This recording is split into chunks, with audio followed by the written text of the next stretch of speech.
Aksidente lamang ang pagkakabuntis ni Alberto kay Linda.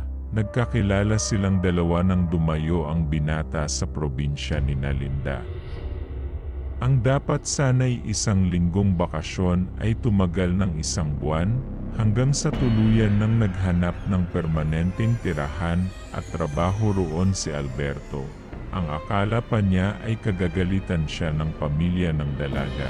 Subalit tuwang-tuwa pa ang mga ito, tila sabik na sabik sa isang sanggol, inalok pa siya na makipanirahan na rin sa bahay ng mga ito. Kung siya lang ay tatanggapin niya ang alok na yon, ngunit nagpilit na bumukod si Linda. Sa umpisa ay parang naglalaro lamang silang dalawa, hindi pa gaanong lumalaki ang tiyan ni Linda at wala pang hirap na nararanasan. Nagkaroon lamang ng pagbabago nang mapansin ni Linda na may babaeng umaaligid kay Alberto. Kinompronta siya ni Linda, tinawanan lamang niya ito at sinabing, "Wala naman talaga tayong relasyon, magiging ama lamang ako ng anak mo." Sa galit ng babae ay pinagkakalmot siya nito. Gayon na lamang ang gulat niya, itinulak niya si Linda, ngunit dihamak na mas malakas ito sa kanya. "Tama na. Nasasaktan na ako, Linda, ano ba?" Noon lamang natauhan ng babae, napaiyak ito nang makita ang mga braso at mukha niya na tadtad ng kalmot. Siya na may hindi makapaniwala sa lakas at talim ng mga kuko nito. Gusto niyang magalit, ngunit ayaw naman niyang lalo pang pasamain ang kalooban nito. Ina pa rin naman ito ng kanyang anak. Inalo-alo niya ito at humingi na rin siya ng patawad. Inusisa siya nito, tinanong kung ano ba ang tawag sa relasyong mayroon sila. Napilitan tuloy siyang aminin na wala naman talaga siyang nadaramang pag-ibig para dito, na nadarang lamang siya, kaya may nangyari sa kanila. Na ang bata lamang ang mahalaga sa kanya, lalong napaiyak si Linda. Sa pagdaan ng mga araw ay napapansin ni Alberto ang mga pagbabagong pisikal sa babae. Unti-unti nang lumalaki ang tiyan nito at nahihirapan ng kumilos. Gayunpaman ay hindi nito nalilimutan na alagaan siya. Ipinagluluto, ipinaglalaba at naglilinis ito ng buong bahay. Inaasahan kasi niya na magiging malamig na ang pakikitungo sa kanya ni Linda pagkatapos ng sinabi niya. Ngunit walang nagbago rito, hindi niya mapigilang humanga. Pwede sigurong palalimin pa niya ang samahan nilang dalawa. Bumili ng cake si Alberto, bago umuwi ng gabing iyon, kasusweldo lamang niya at ibig niyang sorpresahin si Linda. Umpisahan niyang ligawan ang babae. Nakakatawa lamang na nauna pang makabuo sila ng anak bago niya suyuin ang ina. Pagdating sa apartment ay naabutan pa niyang padarag na binuksan ng Kuya Elmer ni Linda ang gate. Ni hindi siya binati nito, nanlilisik pa ang mga mata nang tapunan siya ng tingin bago sumakay sa motorsiklo nito. Naalarma siya at dali-daling pumasok sa bahay, nadatnan niyang umiiyak si Linda. Agad niya itong dinaluhan at tinanong kung ano ang nangyari. Napilitang magkwento ang babae ng mga bagay na hindi niya akalaing maririnig sa buong buhay niya. Pamilya raw ng aswang sina Linda. Ito na lamang ang tanging miyembro na hindi kumakain ng laman ng tao. Hindi raw kasi ito tumanggap ng mutya mula sa mga lolo at lola nito. Matagal na raw itong pinipilit na maging aswang. Importante raw kasi sa lahi ng mga ito na hindi maubos ang tulad nila.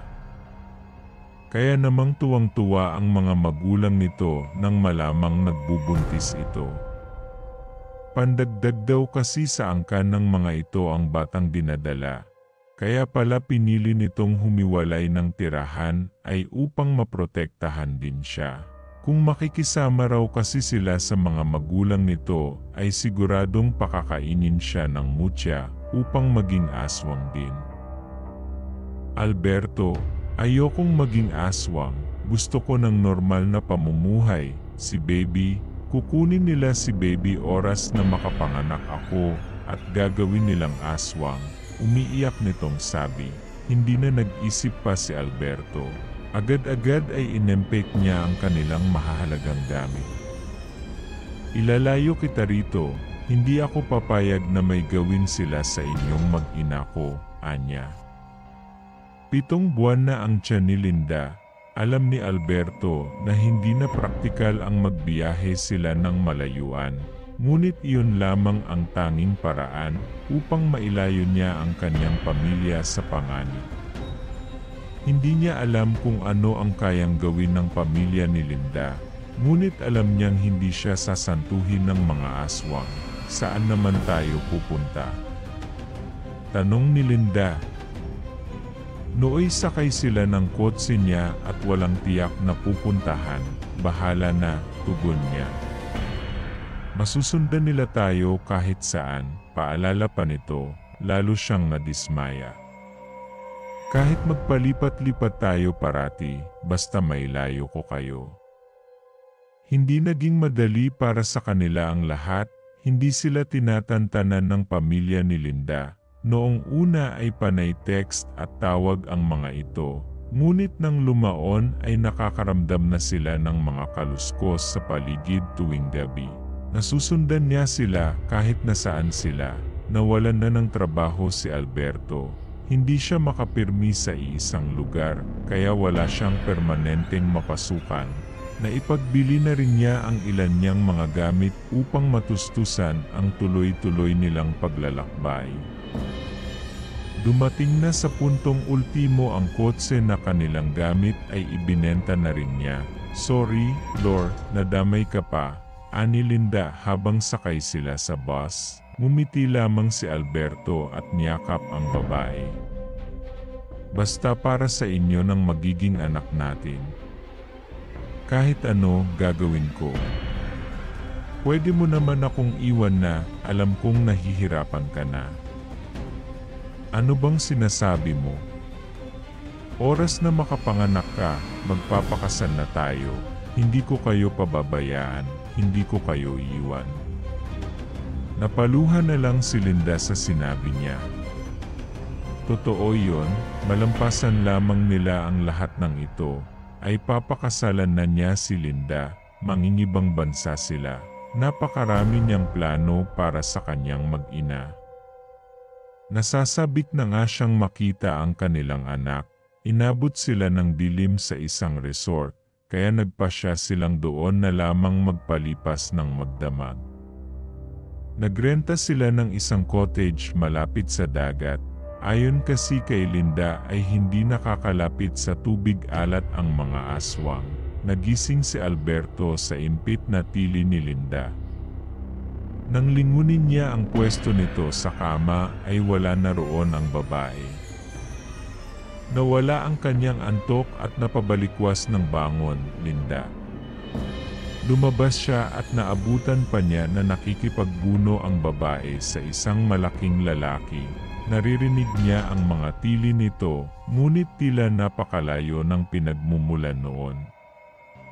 Parang napakahina ng tinig nito gayong ilang metro lang naman ang pagitan nila. Pilit hinihila ng lalaki si Linda na panay naman ang biglas. Tila napako siya sa kinatatayuan. Noon lamang siya nakakita ng aswang. Maaaring hindi nito saktan si Linda dahil kaanak naman ito ng babae. Ngunit hindi niya alam kung hindi rin siya masasaktan. Pwedeng hayaan na lang niya ang mga ito at hindi na siya makialam. Subalit paano naman ang kanyang anak? Gusto niyang magkaroon ito ng normal na buhay. Tulad ng ipinaglalaban ni Linda, bumalik siya sa cottage at kumuha ng timba. Nagmamadali siyang tumakbo sa dagat at sumalok ng tubig doon. Pagkatapos ay nagmamadali siyang lumapit kina Linda at ibinuhos ang tubig alat sa aswang. Nagsisigaw ito at nabitiwan si Linda, "Takbo na, Linda." Nag-aalinlangan man ay tumakbo patungo sa loob ng resort ang babae. Muli niyang ibinuhos ang natitirang tubig dagat sa aswang na nagtangka pang sundan si Linda. Napaluhod ito sa buhangin at umusok.